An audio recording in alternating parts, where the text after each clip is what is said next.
Ok, então.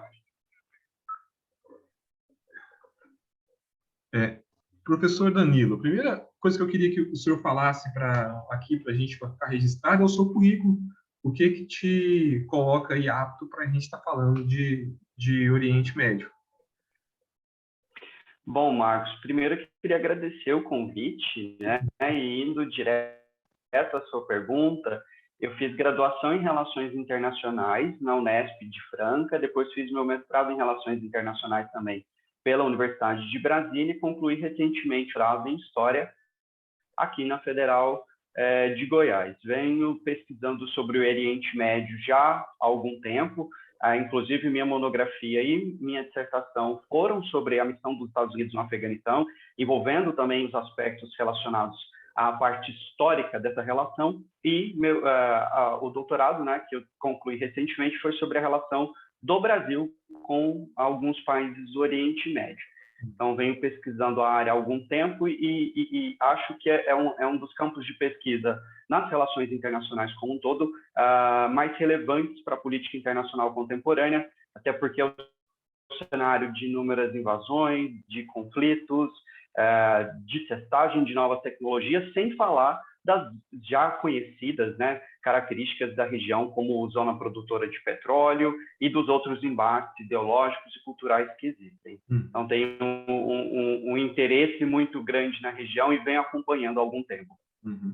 Professor, então, para começar, eu queria que o senhor explicasse exatamente o que é o Talibã em termos religiosos e políticos, o que se trata de Talibã nesse sentido, e se esses novos governantes eles tendem a ficar mais no capitalismo como no Paquistão. Como que você avalia isso? E como o que seria, de fato, o Talibã aí nos termos religiosos e políticos? Uhum.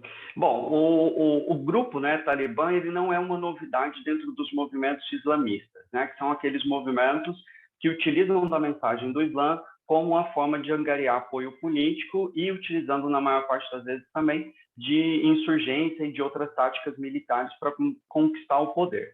Na verdade, o Talibã ele é parte de um grande movimento de resposta do Islã à modernidade e à colonização europeia, advinda ainda do século XIX, e que se desenvolve ao longo do século XX em países que, inclusive, se tornaram laicos. Né? Então, essa resposta do Islã vinculada à política, ela é uma resposta que se desenvolveu tanto em países que buscaram um caminho da secularização, quanto em países que buscaram também aí uma aproximação maior com a religião.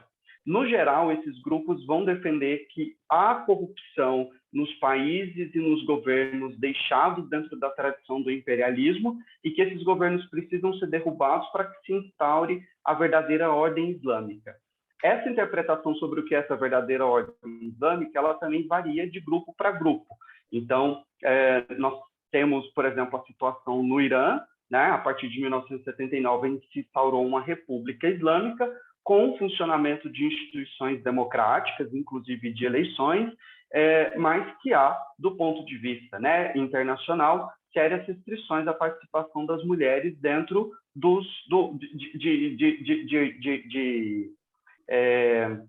de algumas instituições, né? Não que não haja uma participação efetiva das mulheres na sociedade, inclusive as universidades iranianas, a maior parte do público, né, a maior parte dos estudantes são mulheres.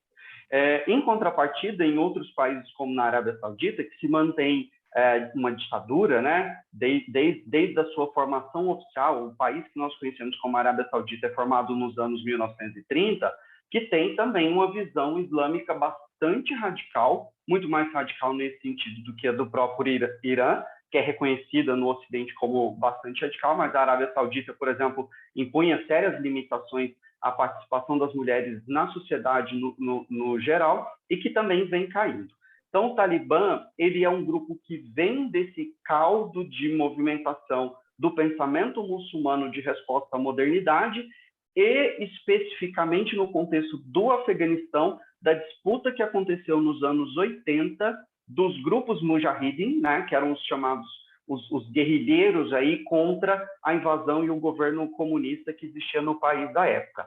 Todos esses grupos eram grupos bastante conservadores, dentro e divididos dentro das linhas étnicas, né, que compõem o Afeganistão, e o Talibã ele vai se desenvolver dentro da etnia majoritária do Afeganistão, que são os Pashtun. Os Pashtun, eles foram artificialmente divididos dentro, né, do processo da colonização da Índia e do Paquistão. Então, parte da população Pashtun é componente hoje do que nós conhecemos como Paquistão, e uma parte dessa população, dessa etnia, vive no Afeganistão. É a etnia numericamente maior no Afeganistão atualmente.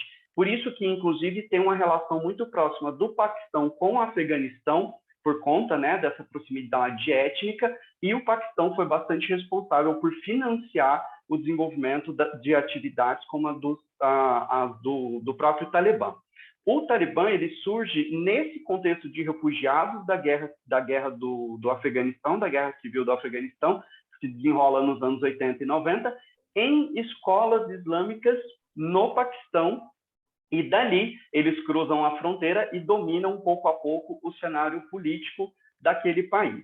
É um movimento que tem uma visão ideológica bastante conservadora, bastante fechada sobre o papel da mulher na sociedade, sobre o papel das minorias. Foi um movimento que perseguiu, né, enquanto esteve no poder, que perseguiu aí bastante as minorias xiitas dentro do Afeganistão, e por esse motivo, por exemplo, o Irã e o governo do Talibã, naquele primeiro momento em que o Talibã esteve no poder, de 96, quando eles dominam Cabul pela primeira vez, até 2001, eles nunca tiveram um bom contato, apesar do número alto de refugiados afegãos no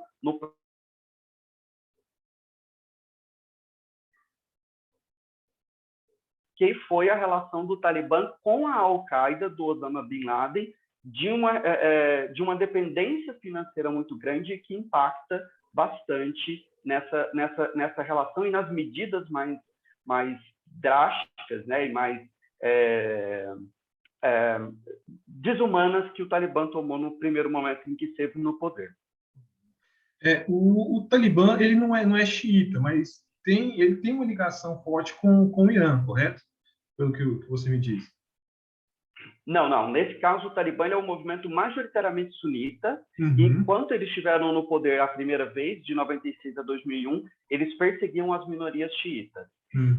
O Talibã ele é muito diverso também na sua formação, porque ele difere das províncias afegãs, né? O Afeganistão ele é ele é um estado que tem um problema tradicional de centralização do poder. E que foi um problema que, inclusive, foi perpetuado depois da invasão em 2001 e na forma como a OTAN resolveu lidar com cada uma das províncias. Ou seja, essa dificuldade de centralizar o poder em um governo nacional é algo que perpetua. E alguns grupos do Talibã são mais radicais, seguem uma linha mais radical, em algumas províncias que são mais conservadoras, e isso gerou problemas lá nos anos 90 com as minorias, especialmente os Hazara, que são uma outra etnia que compõe uma etnia numericamente importante dentro do Afeganistão, mas que são xiitas. Então, para o Irã, um governo radical, fundamentalista, sunita, na sua fronteira, não é o cenário mais interessante. É um cenário mais interessante nesse contexto regional ali, hoje, para o Paquistão, porque o Paquistão, com o Talibã, eles sempre tiveram uma relação de proximidade maior. Inclusive, nos anos 90, só 3 países reconheceram o governo do Talibã, que foram o da Arábia Saudita, que é, de longe, o governo muçulmano mais radical que existe, o governo, à época, dos Emirados Árabes Unidos, e o Paquistão, que é o vizinho ali, imediato, né, que tem uma fronteira gigantesca com o Talibã. E já dá para fazer uma análise de como pode ficar essa relação da Arábia Saudita agora, nessa situação momentânea, com o Talibã? Ficaria ali como um aliado? Dá para vislumbrar algo nesse sentido, nesse momento? A gente pode pensar em linhas gerais de que haverá uma aproximação e de que haverá boas relações entre os dois grupos. A Arábia Saudita, ela por si própria, vem passando por algumas mudanças nos últimos anos, né? Então, a proposta do príncipe herdeiro é de abrir, e eles têm aberto o país, né, para investimento em turismo, para turismo internacional. Isso pressupõe necessariamente uma abertura para o mundo, né? E até repensando o papel da mulher na sociedade saudita, né? Então, mudanças tímidas para aquilo que seria o ideal, mas mudanças vêm acontecendo. De qualquer maneira, o Talibã continua sendo um movimento fundamentalista e sunita. Então, ele está mais próximo ideologicamente àquilo que a Arábia Saudita acredita como o papel da mulher na sociedade do que aquilo, por exemplo, que o Irã propõe. Como existe um conflito entre o Irã e a Arábia Saudita por hegemonia no Oriente Médio, o Afeganistão pode automaticamente entrar aí nessa disputa com essa proximidade em relação à Arábia Saudita. Os outros países do Golfo, né, os países árabes de maioria sunita, ou pelo menos controlados por monarquias sunitas, também tendem a apoiar de alguma forma o governo do Talibã, não um apoio aberto ou explícito, porque hoje há uma fiscalização maior e há um avanço maior na região como um todo em relação, e eu acho que a grande questão que pega, né, em relação aos direitos das mulheres. Isso foi algo muito enfatizado durante os 20 anos da ocupação aí dos Estados Unidos e das tropas da OTAN no geral, né, de que eles estavam ali para construir uma sociedade em que as mulheres pudessem ter participação. Então, da mesma forma que a Arábia Saudita sofreu uma pressão muito grande para repensar a forma como a mulher pode participar na sua sociedade, essa pressão ela tende a exercer alguma influência no Talibã. Então, eu duvido, inclusive, que dentro do contexto atual, o Talibã tenha poder tenha mais do que poder, mas tenha vontade e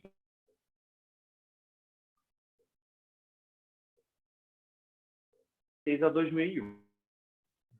Professor, o Paquistão mantém o Talibã como aliado e isso é por uma possível aliança futura contra a Índia? Esse é um dos elementos importantes. A Índia investiu bastante no Afeganistão nos últimos anos. Essa perspectiva da construção de um Afeganistão democrático e necessariamente, né, que diminuísse um pouco da hegemonia pashtun, que é essa etnia que é dividida ali entre o Afeganistão e o Paquistão, é de muito interesse para a Índia. Então, os canais midiáticos indianos, né, que eu acompanhei nesses últimos dias, né, nesses últimos meses, na verdade, porque o avanço do Talibã ele chamou muita atenção nesse fim de semana, porque eles dominaram a capital. Mas o avanço que o grupo já vinha fazendo nos últimos meses era considerável. Então, algumas regiões do país já estão sob controle efetivo do Talibã desde sempre, né? Que eles nunca deixaram de ter uma presença em algumas partes do país, mesmo com a invasão em 2001. Mas para a Índia, de fato, é um problema geoestratégico. E a boa vontade do governo chinês de escutar o que é a proposta de governo do Talibã, né, dentro de uma política chinesa que já é de aproximação com o Paquistão, também é uma preocupação para os interesses geoestratégicos da Índia ali no Oceano Índico. Professor, agora falando da questão dos Estados Unidos, né, da invasão e agora principalmente da retirada. Os Estados Unidos decide se retirar agora, 20 anos depois, e sabendo, né, tendo conhecimento que poderia acontecer a tomada imediata do Talibã. Como o senhor avalia? Esse pode ser um grande primeiro erro do Biden ou já era algo que politicamente era esperado e tem um preço a se pagar? Um preço calculado? Então, eu acredito que há, na verdade, aí a dificuldade da tomada de decisão nos Estados Unidos por características próprias, né? Nós estamos falando de um período de 20 anos em que a gente tinha o Bush no começo no poder e o próprio governo do George Bush era dividido em relação a um grupo que achava que, de fato, eles deviam ir ao Afeganistão, fazer state building, né? Construir instituições estatais, e um grupo que achava que era só desmembrar o Al-Qaeda lá e depois partir para o Iraque, e esse grupo, de alguma forma, prevaleceu. A gente tem o governo do Obama, que vem com uma promessa de acabar com esses conflitos, mas a insurgência já estava muito forte para simplesmente retirar as tropas naquele momento. Depois a gente vem o governo do Trump, e aí é que tem uma virada fundamental. Em fevereiro do ano passado, em fevereiro de 2020, o Trump e o Talibã assinaram um acordo que os Estados Unidos retirariam as suas tropas se os talibãs concordassem, né, em fazer negociações com o governo do Afeganistão e se eximissem, né, de dar guarita ali no território do Afeganistão para grupos terroristas. Esse acordo ele foi feito meio que a despeito do próprio governo do Afeganistão, que foi formado e apoiado pelos Estados Unidos. Então, quando o Trump fez esse acordo com o Talibã em 2020, né, a tentativa de alguma forma de negociação do Talibã com o governo do Afeganistão já vinha sendo tentada, né, há alguns anos, mas quando o Trump faz esse acordo com o Talibã em 2020, ele deu ao Talibã aquilo que eles esperavam, que foi uma legitimidade enquanto um parceiro para negociação nas rodadas do Afeganistão. Isso desmoraliza, de uma certa forma, o poder do governo afegão, que sempre foi fraco em algumas províncias, e além de todos os seus problemas envolvendo corrupção, em um Estado multiétnico em que, historicamente, o Estado central, né, nunca conseguiu impor um controle maior sobre todas as regiões.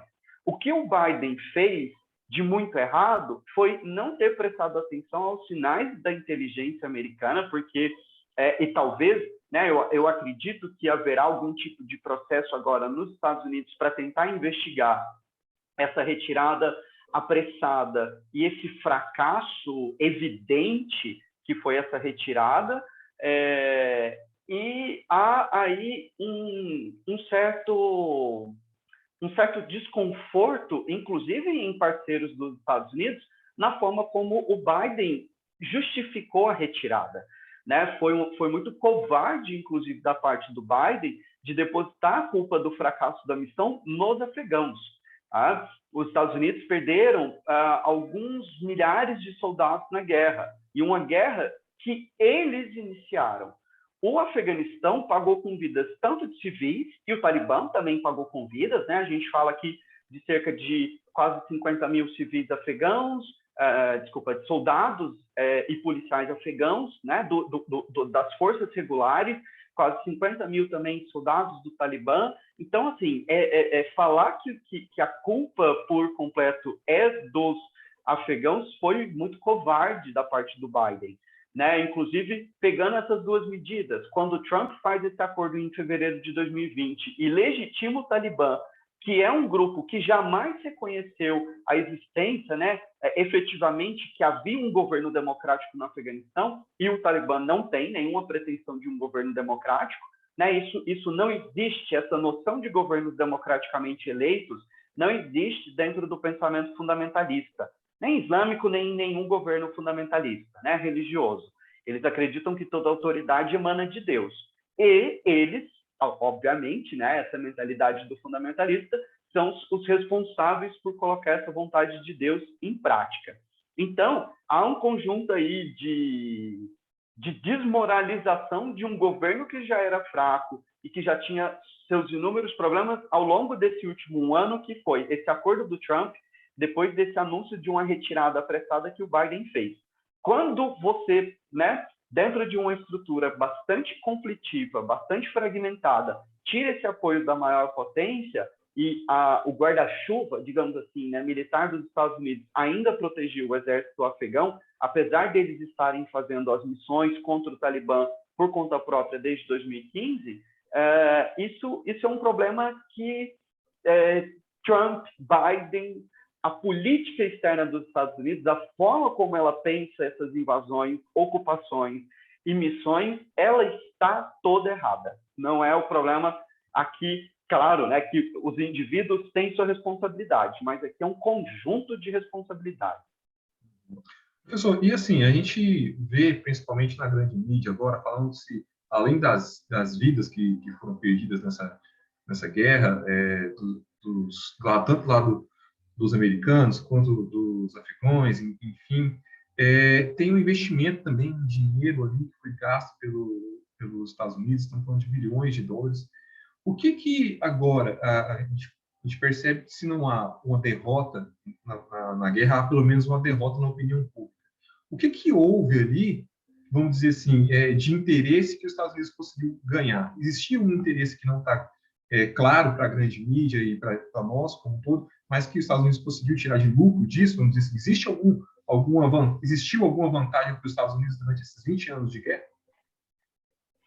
Olha, talvez a única vantagem tenha sido eles conseguirem capturar o Osama Bin Laden, mas isso em um contexto, inclusive, muito diferente, né? O Bin Laden tinha a proximidade ali, na verdade, com o Paquistão, desde que o Talibã foi chutado do poder com a invasão no final de 2001.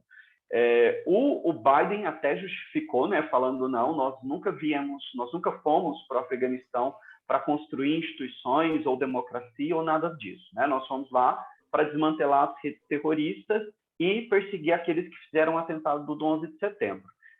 Em parte, isso é uma verdade.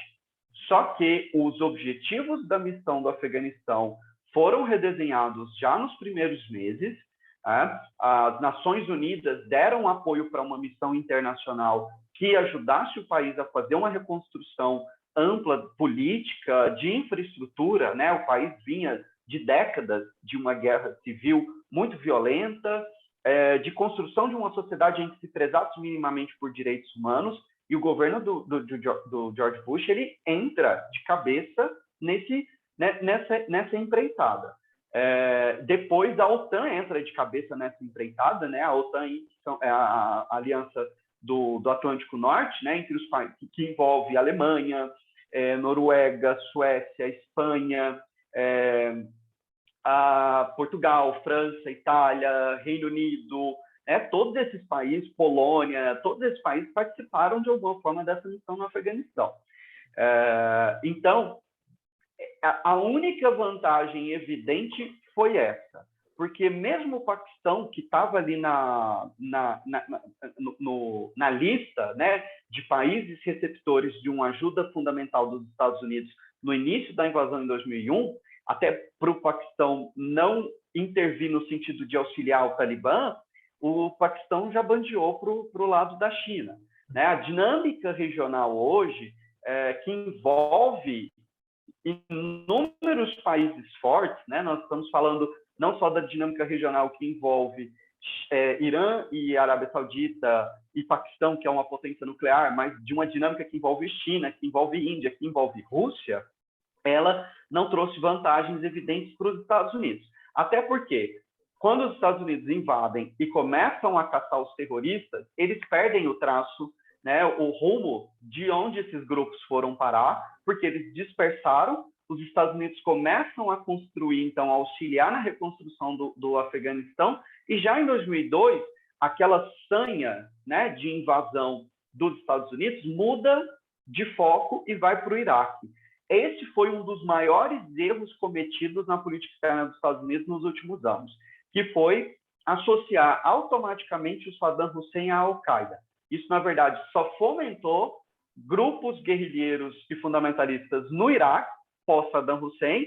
Isso leva, por exemplo, ao fracasso gigantesco que foi a criação, né, do ISIS, do Estado Islâmico do Levante, né, ali o Iraque e a Síria, com consequências humanitárias perversas e prolongadas, e esses conflitos, eles, na verdade, eles se expandiram, né? O terrorismo islâmico, ele está muito vivo em vários países do continente africano e em vários países do mundo muçulmano também. Então, na verdade, essas disputas, elas só evidenciaram um certo fracasso aí dos Estados Unidos em lidar com essa questão do terrorismo.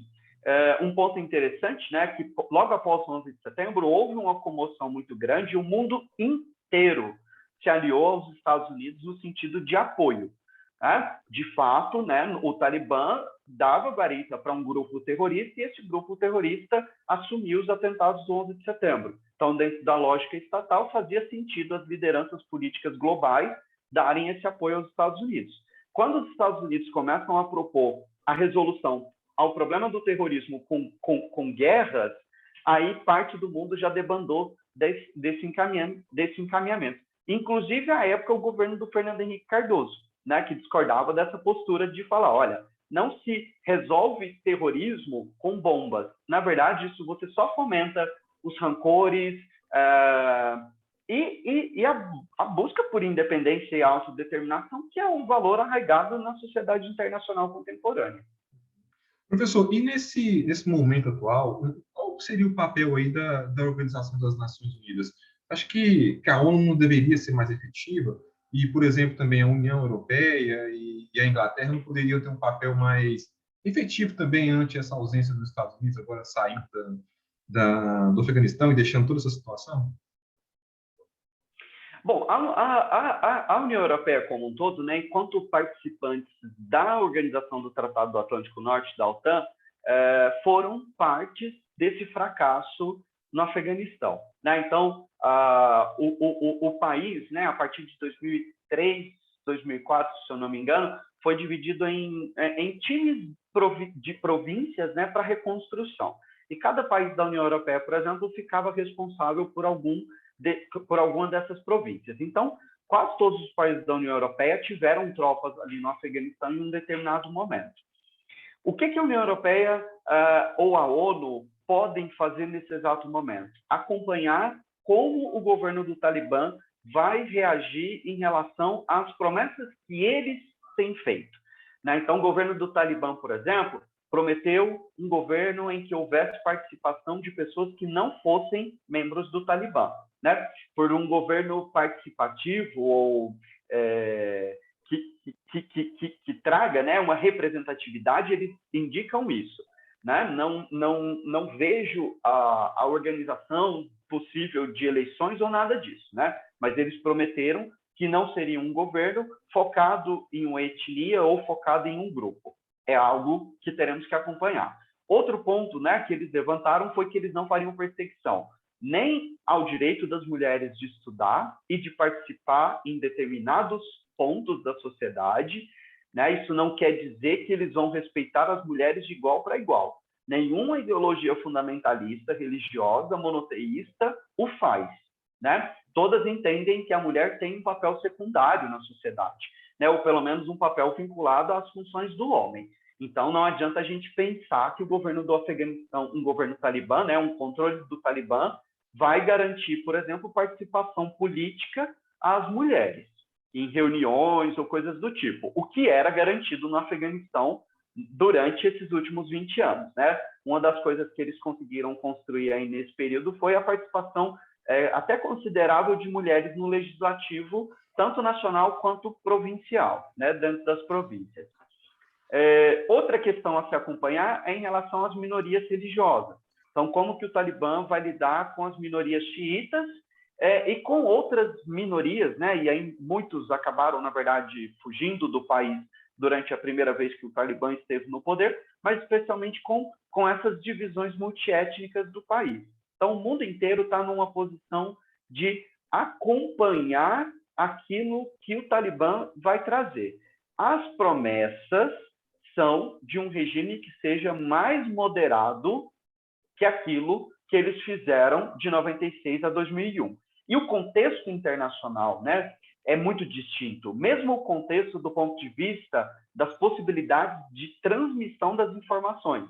De 96 a 2001, o país era isolado. Hoje, né, todo mundo tem acesso a um celular, a redes sociais e por aí vai. Por mais que você queira, inclusive, impor limitações ao acesso a essas redes, a gente sabe que isso é quase que impossível.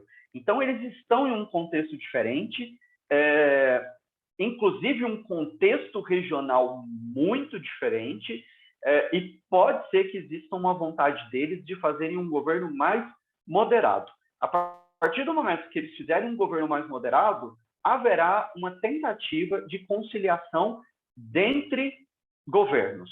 Tá? Então, e aqui eu estou fazendo uma análise bem seca, bem realista mesmo da perspectiva. Então, assim, se eles não fizerem um governo que persegue ou que enclausura as mulheres dentro de casa novamente, é muito provável que o mundo ocidental os aceite como aceita a Arábia Saudita, que é um dos principais parceiros dos Estados Unidos no Oriente Médio, e é um dos né? Como eu já disse aqui, é um país que tem sérios problemas de inserção da mulher na sociedade. Vem promovendo mudanças, vem promovendo, mas é um país que tem inúmeras dificuldades nesse sentido, né? Um ponto aqui que eu até quero chamar a atenção, né? Eu acho que eu falei bastante aqui dessa questão das mulheres, é que a gente também não pode surfar numa onda de islamofobia nesse momento e entender e pensar, né, que todas as mulheres muçulmanas são oprimidas pelo véu, ou por aí vai, ou por seus governos, por seus maridos, etc. Né? Eu acho que a questão aqui não é essa. É a questão de governos baseados em ideologias fundamentalistas que colocam a mulher em um papel de secundário na sociedade, ou com um papel diminuto mesmo, né? É muito mais uma característica de sociedades extremamente patriarcais e que se baseiam no armamento, né? Aquela coisa de mostrar o poder masculino com armas o tempo todo, do que necessariamente uma coisa relacionada ao Islã. Porque o uso dos símbolos religiosos, para muitas pessoas, ele é um elemento de libertação, né? Ele é um elemento identitário. Ele é um elemento, o véu para muitas mulheres palestinas, por exemplo, é um elemento identitário, mesmo para mulheres muçulmanas na Europa. Ali, o que a gente está falando, e em governos que impõem uma leitura rígida de religião, é de fato de um controle que envolve política, religião, de certa forma, e controle militar. Professor, e a gente vê também que, ao menos transparece, que há um interesse estratégico da Rússia no Afeganistão. O chanceler do país chegou a falar o seguinte: vimos sinais encorajadores do Talibã, indicando que o grupo, né, que assume o poder do país, gostaria de ter um governo que incluísse outras forças políticas. É uma esperança para sempre, vã, ou provisória? E que interesse a Rússia teria nisso?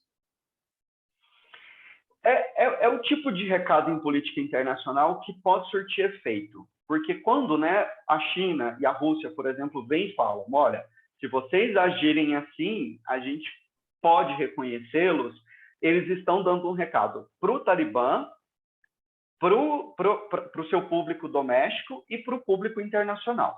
Por público internacional, leia-se aqui, né, as 5 potências com veto no Conselho de Segurança. Duas dessas potências, da Rússia e a China, estão falando, olha, nós temos algumas condições, nós temos reservas em relação ao governo do Talibã, mas se eles cumprirem com essas condições, nós vamos reconhecer esses estados.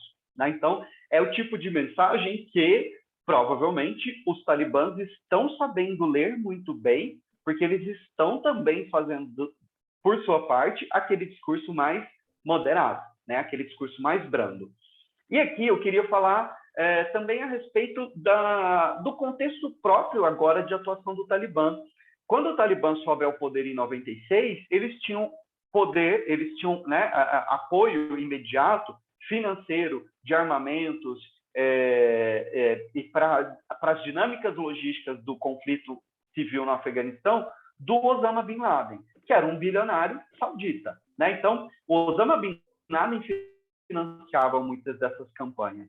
E a leitura do grupo do Osama Bin Laden, que é a Al-Qaeda, é infinitamente mais radical do que a do Talibã.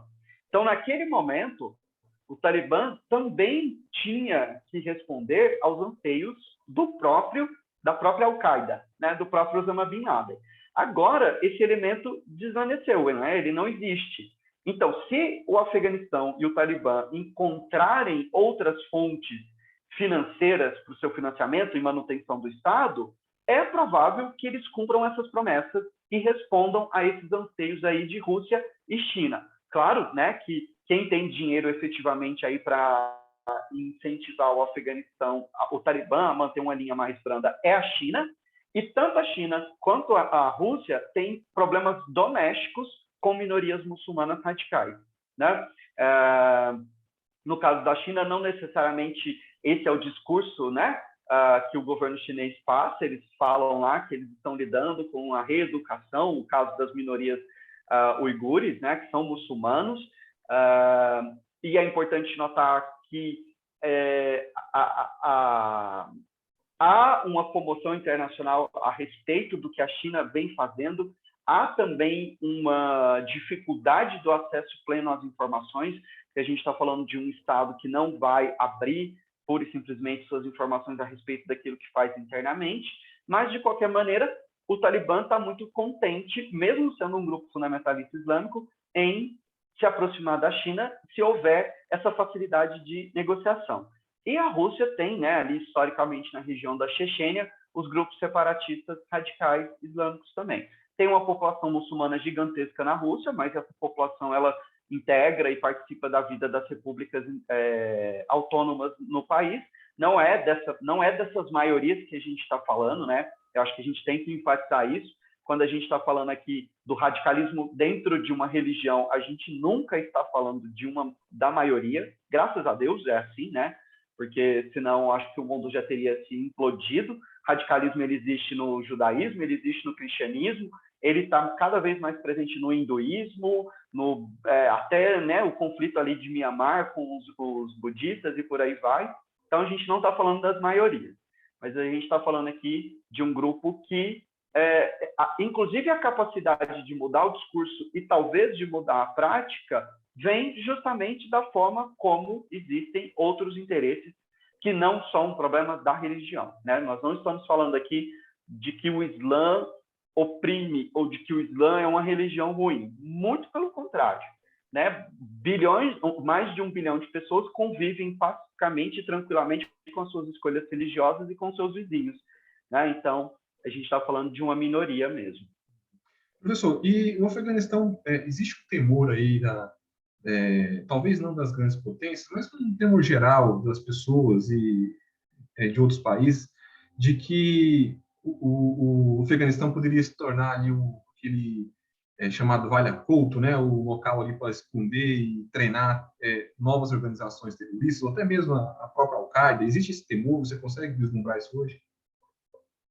Existe o temor e existe a possibilidade de fato, né? Tanto é que quando o Trump fez o acordo com o Talibã em 2020, esse era um dos pontos principais. Olha, não deixa nenhum tipo de organização do tipo como a Al-Qaeda voltar a treinar no país de vocês. Se isso voltar a acontecer, os Estados Unidos vão voltar com uma campanha de ataques aéreos a alvos estratégicos no Afeganistão. E o Talibã sabe disso. Os Estados Unidos fizeram isso durante o governo do Clinton, lá nos anos 90 ainda. Claro que, né, a gente sabe aí que não surtiu efeito e, muito pelo contrário, esse tipo de missão costuma gerar mais rancor do que resolver os problemas. E quando você gera rancor de uma população que está morrendo à revelia de ataques de drones, e foi isso que aconteceu no Afeganistão nos últimos 10 anos, né? Os Estados Unidos passam a recorrer aí à utilização de drones e acabavam vitimando muitos civis, né? Muitas pessoas inocentes. Então, existe sim, de fato, esse temor. O que, né, a comunidade internacional vai vigiar agora, e nesse ponto cabe sim o papel dos Estados Unidos, por isso que essa fala do Biden foi muito estranha, né? Porque ele meio que lava as mãos sem entender qual que é o papel que os Estados Unidos continuam tendo, que é de pressionar o Talibã no sentido, olha, se uma nova Al-Qaeda começar, se a Al-Qaeda, né, que ela não morreu de todo, mas se, né, se vocês começarem a dar abrigo para grupos terroristas, nós faremos alguma coisa. E a Rússia, a China, a Índia, nenhum desses países ali da região tem nenhum interesse que isso volte a acontecer, né? O Talibã está ciente disso. Tem uma pergunta aqui que foi até o Wilder que me passou, que vai bem ao encontro disso. O senhor avalia que o Ocidente, com os Estados Unidos, Inglaterra e França à frente, pode demorar quanto tempo para voltar os olhos novamente para o Afeganistão, inclusive com uma possível nova invasão e destituição do Talibã? E o senhor admite que se controlar o terrorismo em suas fronteiras, né, portanto não criar problema para os Estados Unidos e em outros países ali da sua fronteira, o Talibã pode continuar no poder? Eu acredito que eles continuarão no poder. Há indícios de que alguma insurgência possa surgir, né? Nesses próximos dias a gente vai ter que acompanhar isso. Hoje, um dos vice-presidentes do Afeganistão, que disse que ainda está no país, né? Não fez tal como o presidente que saiu, mas que ainda está lá, disse que eles vão lutar. Ele pleiteou o cargo de presidente interino, porque dentro do governo então instalado, ele de fato, né, na ausência do presidente, se torna presidente. Então há a possibilidade de alguma insurgência. A questão é que o Talibã vem com força já há muito tempo, angariando esse poder. Algo que a gente vai começar a ver notícias agora é do tanto de material bélico que era do exército do Afeganistão, que vai ficar agora para a mão do Talibã. E isso foi um problema que já aconteceu nos anos 90, e os Estados Unidos foram muito inconsequentes, né, no sentido desse tipo de medida, desse tipo de ação acontecer novamente. Então, parte dos mísseis que tinham ido para os guerrilheiros lutarem contra a União Soviética, depois entraram ali para o arsenal dos grupos que passam a lutar, né, contra a presença dos Estados Unidos. Inclusive, né, saiu até a notícia acho que na segunda-feira, sobre caças brasileiros, né, caças da Embraer, que foram intermediados ali pelo exército dos Estados Unidos. Então a gente vai ver um pouco disso ainda, né, como que eles vão se manter no poder, mas eu acredito que eles se mantêm no poder. O que é o grande X da questão aqui de uma possível invasão do Afeganistão no futuro? É se eles vão ter apoio agora de uma das potências globais, mas que são da região. Então, se eles conseguirem esse apoio chinês e se mantiverem numa linha aceitável para os padrões chineses e para os padrões regionais, acabou. Nenhum tipo de ação assim vai ser aceitável mais, né? Então, é por isso que eu aposto. Não estou falando aqui que eles vão moderar a ponto de manter uma perspectiva de um sistema democrático ou de um sistema que minimamente respeite, né, a ampla vontade, por exemplo, das minorias e das mulheres afegãs. Não estou falando nesse sentido, né? Eles não se espera, né, isso de um governo de radicais, de fundamentalistas religiosos, né? Eles não acreditam nisso e eles não vão sequer, né, se aproximar desse tipo de ideal. E isso é profundamente problemático, né? Não tô minimizando esse aspecto. Muito pelo contrário, eu acho que esse é o aspecto mais importante. Mas, em se tratando do jogo da relação entre os Estados, se eles mantiverem boas relações com a China e a China vier a reconhecer de fato o governo do Talibã como um governo legítimo no Afeganistão, aí eles se perpetuam no poder. Professor, eu vi um comentário numa rede social e eu queria que você avaliasse ela. O comentário dizia o seguinte: o Talibã é um inimigo do Estado Islâmico. De fato?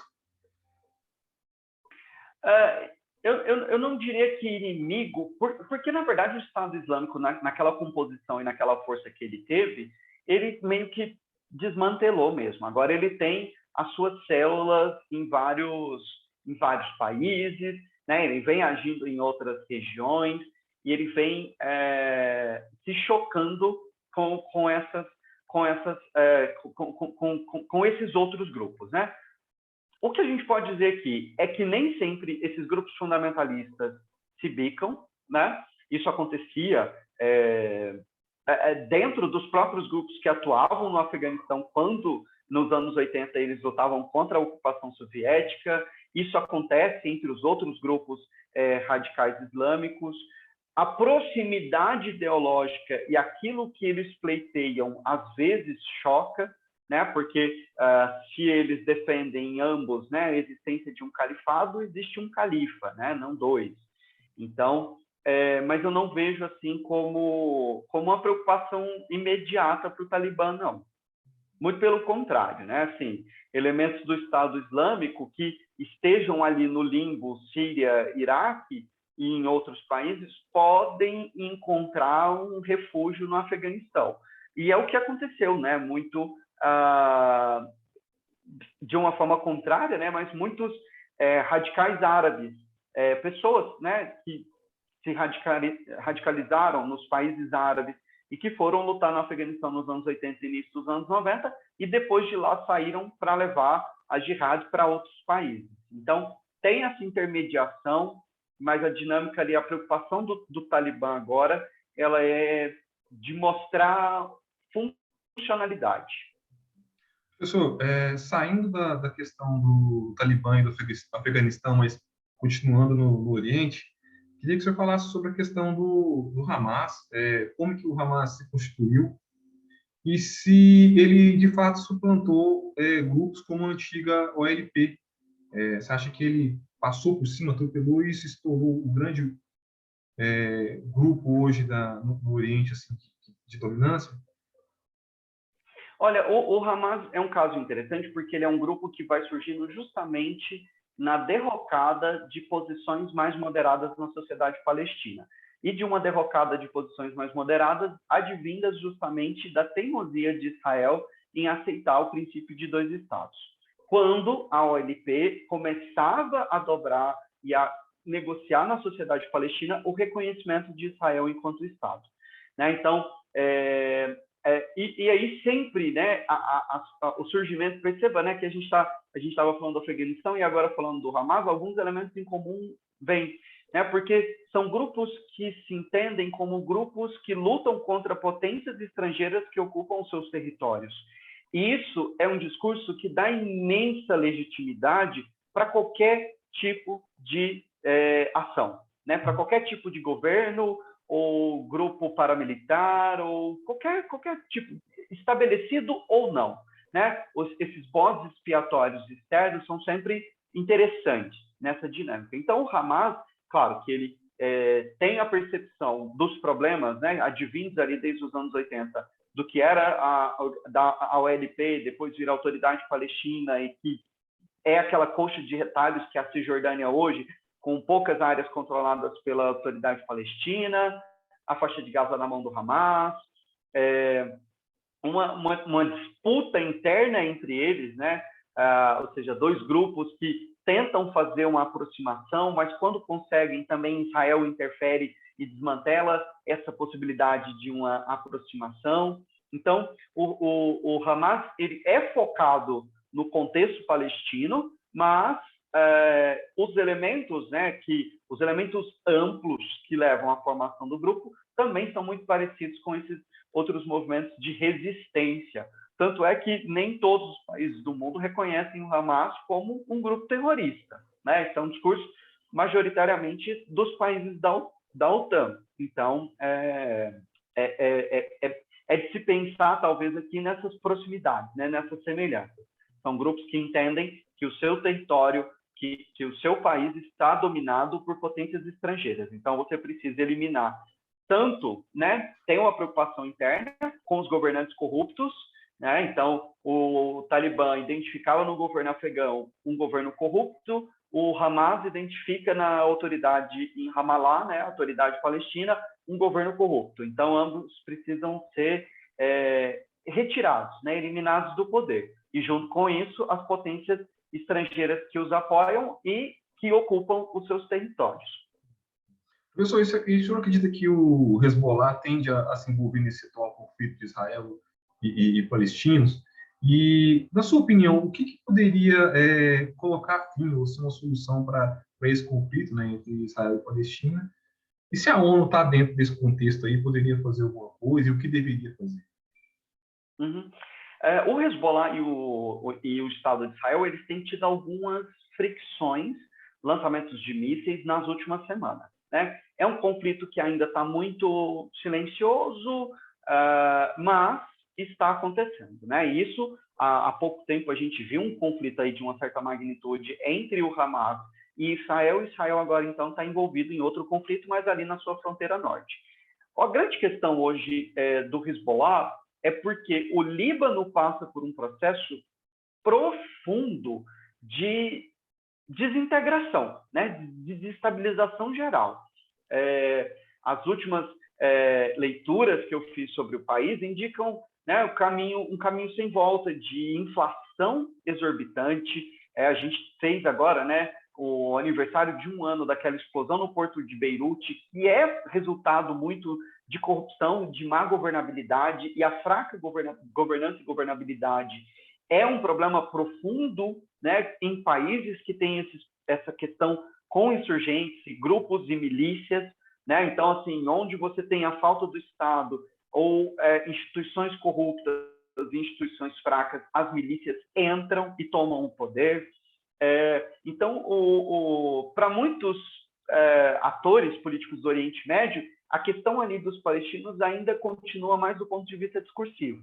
Hoje a gente tem ali o Hezbollah e Israel, eles desenvolveram o que eu diria, uma agenda de conflito própria, né? E uma agenda de conflito própria que envolve não só a relação Hezbollah-Israel, mas a relação Hezbollah com o Líbano, que é o Estado que ele, de alguma forma, né, controla e está localizado, e o fato de Israel não perceber que existe um Líbano para além do Hezbollah, né, e de não tentar interagir com esse Líbano pós-Hezbollah, né? Então, é essa lógica de duas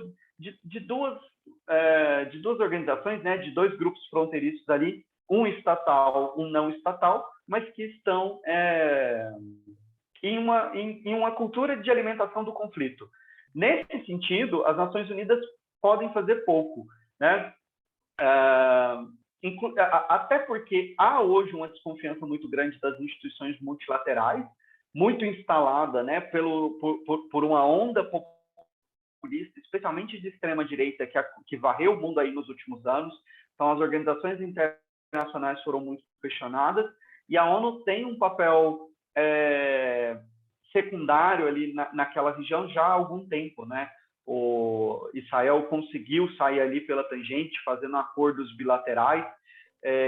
Tem o fato dos Estados Unidos, sempre quando a pauta Israel chega no Conselho de Segurança, os Estados Unidos correm lá, né, para usar o termo cotidiano nosso aqui, para passar pano, né? Então, dificilmente resoluções que criticam Israel são aprovadas no Conselho de Segurança, e se elas não são aprovadas no Conselho de Segurança, a ONU, enquanto organização, ela fica muito restrita naquilo que eles podem fazer. O secretariado mantém vigilante, né, a respeito da situação como um todo, critica, né, abertamente algumas das táticas adotadas por grupos como Hezbollah e Hamas, mas é um cenário em que, enquanto organização internacional, de fato, é complicado a participação, uma participação ou uma intervenção autônoma. Tem o interesse de uma superpotência, né, de uma das grandes potências do Conselho de Segurança, com poder de veto. Então, isso sempre dificulta na resolução de conflitos. É isso, professor. Muito obrigado por ter dedicado um tempo para essa entrevista. Imagina, eu agradeço o convite, né, me coloco aqui à disposição. Eu acho que tem muitos elementos aqui que a gente toca, que dá para se aprofundar por horas, mas eu acho que, né, essas conversas são sempre muito bem-vindas para a gente entender um pouco mais do que acontece naquela região e, né, pensar também sobre o nosso contexto, sobre a política nacional e a política global. A gente precisa fazer essas atividades. É isso. Obrigado. Obrigado.